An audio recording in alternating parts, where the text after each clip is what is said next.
بسم اللہ الرحمن الرحیم۔ تاریخی اسباق چینل کے ناظرین السلام علیکم۔ پڑھیے ایک عجیب واقعہ سنیے۔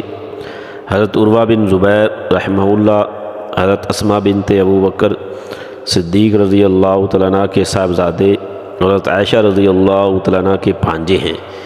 ان کا ایک عجیب و حیرت انگیز واقعہ کتابوں میں لکھا ہے۔ وہ یہ کہ حضرت عمر بن عبدالعزیز رحمہ اللہ خلیفہ بننے سے پہلے کا واقعہ بیان فرماتے ہیں کہ ایک رات میں اپنی چھت پر سویا ہوا تھا کہ راستے پر آوازیں محسوس کیں اور جھانک کر دیکھا تو کیا دیکھتا ہوں کہ شیاطین جوک در جوک آ رہے ہیں، یہاں تک کہ میرے مکان کے پیچھے ایک کھنڈر میں سارے جمع ہو گئے۔ پھر ابلیس بھی آ گیا اور اس نے چیخ کر کہا، من لی بعروہ بن زبیر، کون میرے پاس عروہ بن زبیر کو پکڑ کر لائے گا؟ ایک جماعت کھڑی ہوئی اور کہا کہ ہم لائیں گے۔ پس وہ جماعت گئے اور واپس چلے آئے اور کہا ہم ان پر قادر نہیں ہو سکے۔ ابلیس نے پھر چیخ کر کہا، من لی بعروہ بن زبیر، کون میرے پاس عروہ بن زبیر کو لائے گا؟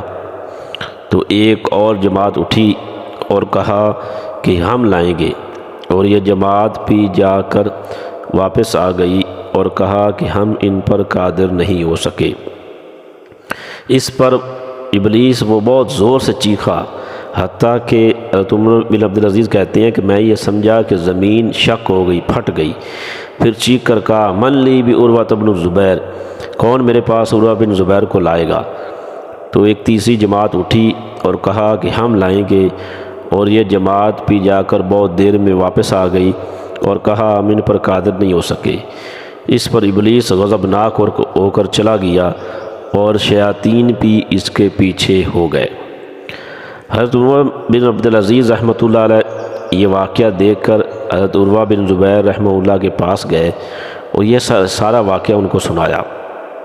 تو انہوں نے کہا کہ میرے والد حضرت زبیر بن عوام رضی اللہ تعالیٰ عنہ نے مجھ سے یہ بیان کیا ہے کہ میں نے اللہ کے نبی صلی اللہ علیہ وسلم سے یہ سنا کہ جو بھی شخص صبح یا شام اس دعا کو پڑھتا ہے، اللہ اس کو ابلیس اور اس کے لشکر سے محفوظ رکھتے ہیں۔ وہ دعا یہ ہے، بسم اللہ الرحمن الرحیم، ذی الشان عظیم البرہان شدید السلطان ما شاء اللہ کان اعوذ باللہ من الشیطان۔ ترجمہ، اللہ کے نام سے جو شان والا ہے، بڑی دلیل والا ہے، زبردست سلطنت والا ہے، جو اللہ چاہے وہ ہوتا ہے، میں شیطان سے اللہ کی پناہ چاہتا ہوں۔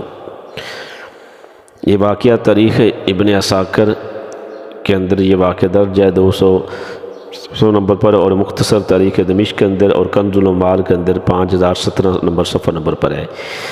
اس سے معلوم ہوا کہ ابلیس اور اس کا پورا لشکر حضرت عروہ بن زبیر پر اس دعا کی برکت سے قادر نہ ہو سکا جو انہیں اپنے والد کے واسطے سے نبی کریم صلی اللہ علیہ وسلم سے پہنچی تھی۔ اللہ تعالی ہمیں بھی اس دعا کا صبح و شام وظیفہ کرنے کی توفیق دے۔